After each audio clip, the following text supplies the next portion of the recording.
Sensacional, gente. Muito obrigada pelo suporte e muito obrigada por me darem essa oportunidade de estar aqui hoje. É meu primeiro TDC, minha primeira talk aqui. Inclusive, eu tô bem animada. Eu espero muito que vocês gostem, seja muito de muita utilidade para vocês saber desse tipo de coisa. E a minha talk é sobre que precisamos falar sobre acessibilidade web e também como que a gente constrói uma web acessível. Vamos lá. Primeiramente, meu nome é Larissa, eu sou front-end sênior na Sami Saúde, eu sou natural de São Paulo, inclusive saudades, porque eu tenho 4 gatinhos lá, morrendo de saudade, mas eu adorei Floripa.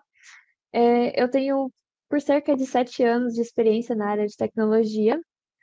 Eu ouvi um barulhinho. Tudo certo?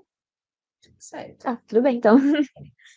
É, eu compartilho conteúdo de programação e carreira em tecnologia. Eu também faço live codes também. Eu gosto bastante de compartilhar conteúdo com a comunidade.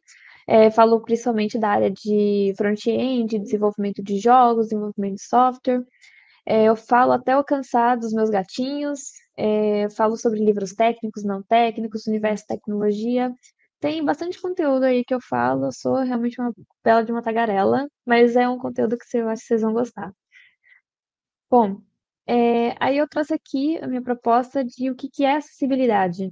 A proposta de acessibilidade é a de beneficiar as pessoas com limitações. Não falo mais apenas com deficiências, mas também com limitações. A gente dá autonomia e permite que elas utilizem, colaborem e compartilhem na web. Eu trouxe uma charge aqui no slide que ela tá em inglês, mas eu vou falar mais ou menos a ideia dela, que tem um grupo de alunos à frente de uma escola que tem uma rampa e tem uma escada. Aí o aluno que está numa cadeira de rodas, ele pede para limpar a neve que tem na rampa. Aí a pessoa que está com uma pá, ela fala, todas as crianças estão aguardando para usar as escadas. Quando eu terminar de limpar a escada, eu vou limpar a rampa para você. E o aluno, de novo, o aluno na cadeira de rodas, ele fala, mas se você limpar a rampa, todos nós vamos poder usar. E é bem isso que eu quero trazer, é essa ideia de que garante acessibilidade para todos, não só para quem tem as limitações naquele momento, mas como todos ali querem usar a rampa, todos vão, aliás, todos querem acessar a escola, não somente pelas escadas, também tem a rampa, caso ela tivesse liberada. E a gente já vê um pouquinho aí dos benefícios. O que que é acessibilidade? O que que é web acessível, né? Eu trouxe uma citação que é para a maioria das pessoas a tecnologia torna a vida mais fácil. Para uma pessoa com necessidade especial, a tecnologia torna as coisas possíveis. Que é justamente essa a ideia principal do que eu quero trazer aqui, que é o favorecimento de todas as pessoas, sejam idosas, pessoas com limitações, pessoas que não são fluentes no idioma também, que a gente já está falando uma abordagem mais dentro da web, com conexões lentas ou ausentes também, muito comum de acontecer, e com outras limitações temporárias. No caso lá da charge, que tinha os alunos, até os que não usavam cadeira de rodas, era uma limitação temporária. Mas por um recurso de acessibilidade, eles poderiam acessar a escola. Eu busquei um termo mais geral aqui, mas eu não consegui. Mas é justamente essa a ideia do que eu quis trazer aqui e também é o porquê de eu quis trazer esse tema e a importância dele. Eu trouxe dados aqui do IBGE falando que no Brasil cerca de 24% da população, isso equivale a 45 milhões de brasileiros, possui algum tipo de deficiência. E mais à frente também a gente traz as vantagens de a gente ter uma web acessível. Quais vantagens são essas? A responsabilidade social. Isso eu estou falando também não só no quesito das empresas trazerem uma web acessível, já que elas fornecem algum serviço, algum produto para a gente, ele precisa ser acessível para todos. A melhoria da imagem da empresa, com consequente fortalecimento da marca, o aumento da visibilidade dos sites pelos sistemas de busca, porque o Google favorece sites que são acessíveis, a fidelização do usuário e clientes, justamente por terem essa facilidade que muitas vezes a gente precisa, o crescimento da audiência do site da web, vantagens competitivas, canais abertos de comunicação com usuários e clientes, diminuição dos custos de manutenção, porque você resolver implementar acessibilidade em alguma coisa que já está no ar, é uma coisa assim muito complicada e, sinceramente, ela deveria ser implementada no começo, já como um dos pré-requisitos.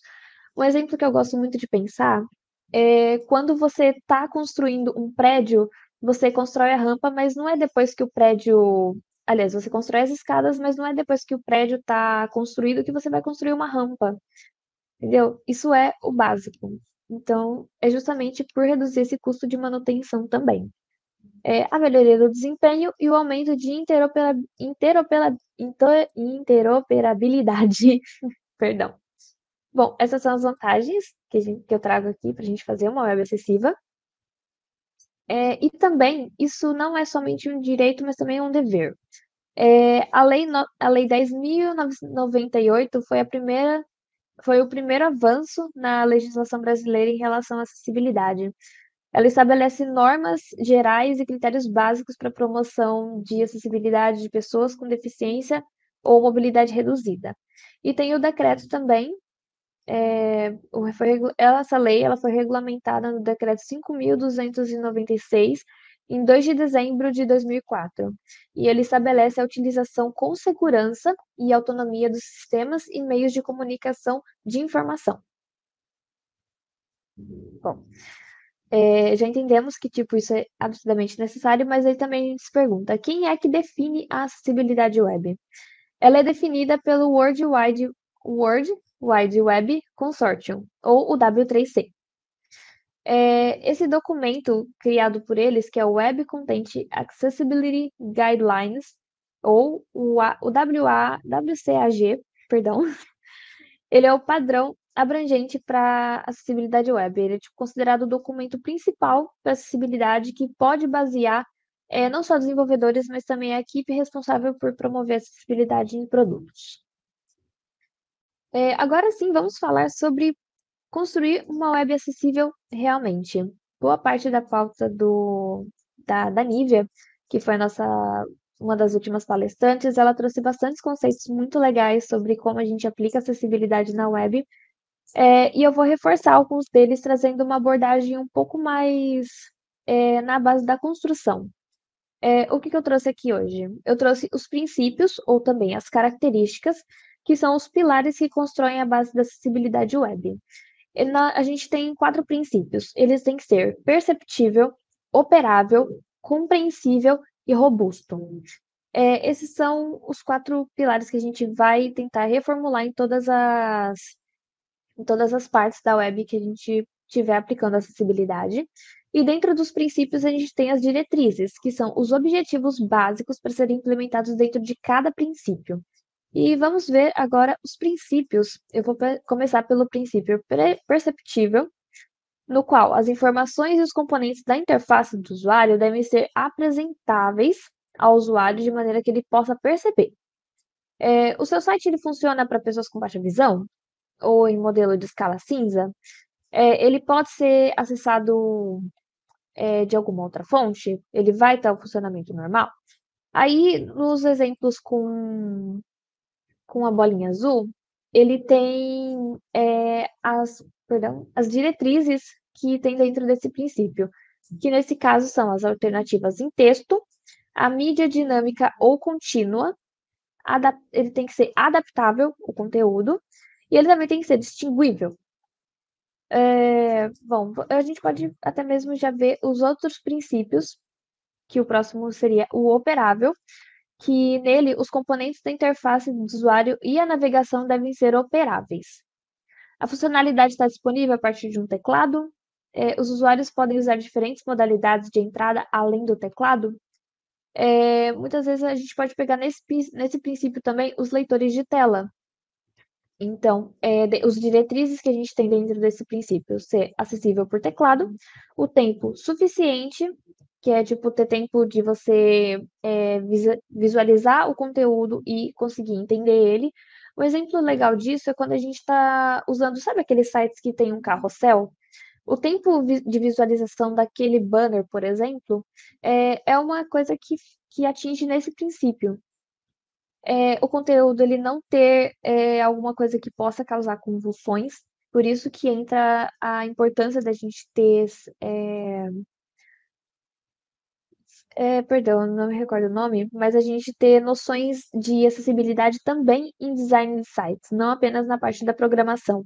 A gente ter cores de contraste correto, ter uma visibilidade ok e também já ter cuidado com esse princípio das convulsões. E também o conteúdo tem que ser navegável. Perdão. Ele pode ser navegável, localizar os conteúdos facilmente e saber onde mais ou menos eles estão posicionados. O próximo princípio é o princípio dele ser compreensível, que as informações e a operação da interface do usuário, elas têm que ser compreensíveis. O texto está legível? Está compreensível? Os usuários são ajudados a evitar corrigir os erros? E as diretrizes que a gente tem dentro desse princípio é ele ser legível, ele ser previsível e também ter assistência na inserção de dados. Um layout bem desenhado por UX, ele faz muita diferença para esse princípio. E o último princípio que a gente tem é o robusto. O conteúdo deve ser robusto o suficiente para que ele possa ser interpretado por uma ampla variedade de agentes de usuários, incluindo tecnologias assistivas. Aí a gente se pergunta se o conteúdo está compatível com diferentes navegadores e tecnologias. E o princípio não, perdão, a diretriz dele é se ele é compatível com diversos dispositivos, até mesmo os passados e futuros. Passados e futuros não, eu digo os antigos. Bom, além disso, a gente também tem os níveis nas diretrizes. Por quê? Nem tudo vai ser de suma importância, mas tudo também vai ter diferentes níveis.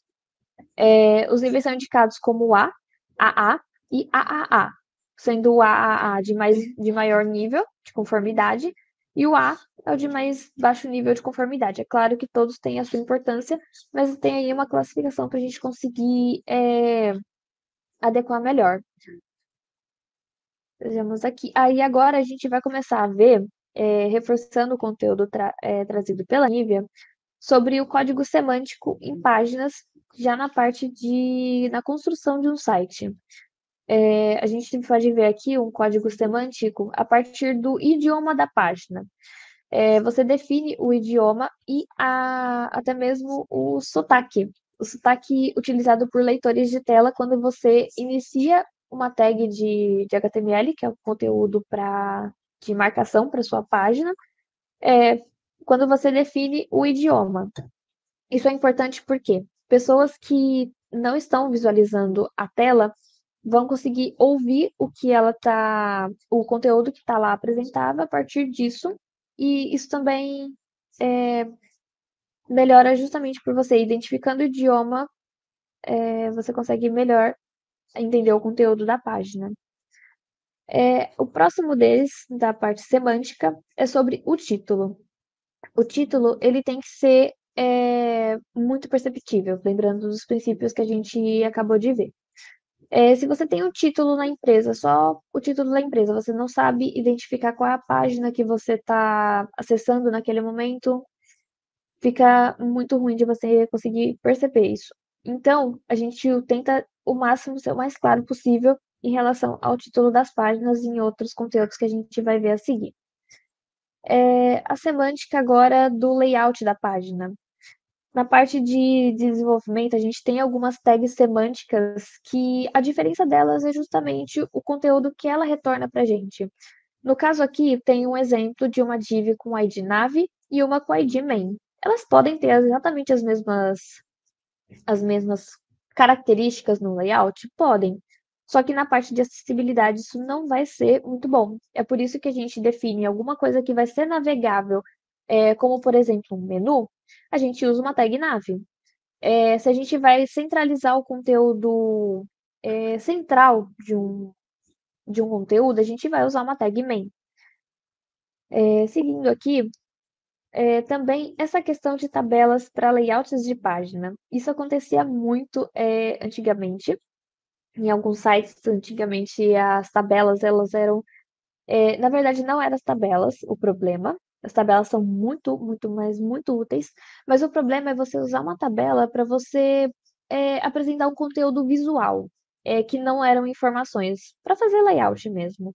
Isso acontecia em alguns casos, e é por isso que hoje em dia não se usa mais uma tabela com colunas e linhas para você colocar um layout de alguma coisa que você queira colocar em forma de tabela, um conteúdo que você não vai precisar das informações dele, mas você coloca uma div com CSS para você elencar todo aquele conteúdo, porque um reforço aqui, uma div, ela é um elemento em que você não tem participação de acessibilidade, ela é muito para você organizar o conteúdo dentro dela, só que ela não tem tag semântica, diferente de uma table. Você identifica que aquilo é uma tabela, mas você não necessariamente precisa saber que aquilo lá é uma div. Uma div é como se fosse uma caixa para você conseguir estilizar, agrupar um conteúdo. Por isso vai muito das tags semânticas que nem aquela main que eu falei. A tag main, ela é para você centrar um conteúdo, mas que de fato vai ter relevância, é um conteúdo principal. É diferente de uma div. O próximo aqui que eu trouxe é sobre a questão de hierarquia de textos. O que que isso é importante? Quando a gente precisa dar um destaque no título de uma página, essa é a nossa missão.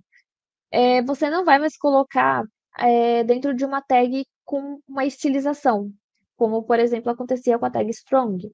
Por quê? Ela é uma tag sem semântica acessível. Então, por isso que a gente usa as hierarquias de H1 até H6 para definir qual é a hierarquia de um conteúdo na web. Um exemplo disso é quando a gente está vendo o sumário de algum livro ou algum conteúdo. O conteúdo dele ele é centrado por hierarquias. Temos a hierarquia maior delas, que é o título, os subtítulos e os subtítulos dos subtítulos, digamos assim. Então, o H1 até o H6 ele vai funcionar mais ou menos da mesma forma. A gente vai identificar o nível de hierarquia dos textos através da tag que ele está englobada. O próximo que eu estou trazendo aqui é sobre a linguagem visual em links. Isso aqui é bem importante porque tem duas abordagens muito legais que eu trouxe aqui, que é bem comum a gente ver posicionando errado, digamos assim. No primeiro exemplo, a gente tem um link, só que o título dele é só clique aqui. Você não sabe para onde ele está redirecionando, você não sabe o para que você está clicando naquilo. E aí, da forma correta que eu trouxe, a gente usa o site da empresa como título dele, e ele vai ser redirecionado, você vai entender o que que aquele botão faz. E a segunda abordagem bem interessante que eu trouxe aqui é sobre o conteúdo das imagens, que você coloca às vezes no site, numa página, você traz o conteúdo dele dentro de uma propriedade alt, que você vai identificar o que você tem naquela imagem. Por exemplo, no primeiro caso ali, você não sabe qual é o conteúdo da imagem, você sabe só o nome dela, mas isso não quer dizer muita coisa, que nem o nome que está ali escrito, é um sas, você não sabe o conteúdo da imagem. Já quando você tem um alt, você percebe que a imagem é um gato com óculos. Por mais que a gente não esteja vendo a imagem do gato com óculos, a gente sabe que é o que ela é. E a outra abordagem bem legal sobre o conteúdo das imagens é que muitas vezes a gente tem imagens decorativas. Uma imagem que, por exemplo, a gente não precisa entender do que ela é, porque realmente ela só está ali de enfeite, seja um background, seja um daquele check, sabe? A gente pode considerar uma imagem decorativa. Ela não necessariamente precisa ter um alt. Tipo, se a gente deixar a propriedade alt vazia, a gente vai entender aquilo como uma imagem decorativa. Ou também se a gente colocar um atributo area hidden true. Dessa forma, a gente vai meio que ignorar essa imagem nos leitores de tela e também não vai ficar passando por conteúdos assim desnecessários de a gente saber que elas estão posicionadas em página. A próxima O próximo código semântico que eu trouxe aqui são em relação às tabelas, mas com o atributo scope. O que que o scope ele define? Ele vai definir se são linhas ou colunas. Fica muito mais fácil da gente entender o conteúdo da tabela quando ela é mencionada e definida de coluna ou linha. No caso aqui eu trouxe também algumas com scope coluna e com linha. E o próximo conteúdo que eu trouxe aqui é sobre os formulários. A Nívia, ela mencionou, eu gostei bastante que ela mencionou esse caso, que é em formulários a gente ter um campinho dizendo o que esse campo está pedindo para a gente colocar, mas aí a gente não tem, de repente, um placeholder dentro do campo, mas a gente sabe o que ele está pedindo para a gente colocar, porque ele tem um ID no input e dentro da label a gente tem um for pegando o ID daquele campo que a gente precisa. O que isso quer dizer? Quando você tem um campo e-mail e embaixo só o campo, você tem um texto e você tem um campo. Você entende que aquele campo está pedindo para você colocar o seu e-mail porque a label dele está trazendo essa informação. Bom, eu trouxe algumas dessas de HTML semântico e eu queria também trazer a conclusão, já reforçando o ponto que eu trouxe da importância desse tema para mim. Acessibilidade ela não é filantropia, é a garantia de direitos iguais, então é uma coisa de igualdade, ela é absurdamente necessária na construção da nossa web, que está cada dia crescendo mais, com novas tecnologias, com novas soluções. A acessibilidade ela precisa estar correndo junto com a gente nesse quesito. Eliminar barreiras de acesso é muito mais simples do que parece. Eu confesso que as primeiras vezes que eu ouvi sobre acessibilidade, eu pensei que era uma coisa assim de outro mundo, que eu teria que me desdobrar horrores para poder trazer isso para nas coisas que eu produzo. Só que não é tão complicado assim, é uma questão realmente de você perceber a importância que isso tem e fazer o máximo possível para você trazer isso nos conteúdos que você aplica. E também que uma web acessível, ela beneficia todas as pessoas. Defenda o quanto possível. Eu trago isso realmente de coração porque o quanto mais a gente puder levar esse assunto para frente, melhor vai ser a web daqui a um tempo para gente. E eu gostaria de finalizar agradecendo a atenção de vocês. Tem aqui os meus links de contato, que são a minha newsletter, que eu produzo conteúdo, eu trago sobre código, sobre aprendizado, sobre leituras. Eu trago umas fotos dos meus gatinhos também, eles são muito fofos. No meu GitHub eu tenho alguns projetos, inclusive todo o material dessa apresentação ele vai estar lá disponível no GitHub, materiais de pesquisa, as cartilhas que eu usei para poder montar todo esse conteúdo dessa apresentação, e tudo mais que eu achar relevante para trazer sobre acessibilidade, construção e tudo mais. Tem o meu Instagram, que eu compartilho bastante conteúdo sobre dicas de carreira, programação, como você inicia na área, principalmente. E também o meu LinkedIn, que eu fico muito feliz de, se alguém quiser fazer conexão, a gente trocar uma ideia, conversar e tudo mais. E eu também deixo aberto o canal para a gente conversar, ao tirar eventuais dúvidas sobre a minha apresentação. Eu agradeço demais a atenção de vocês. Muito obrigada.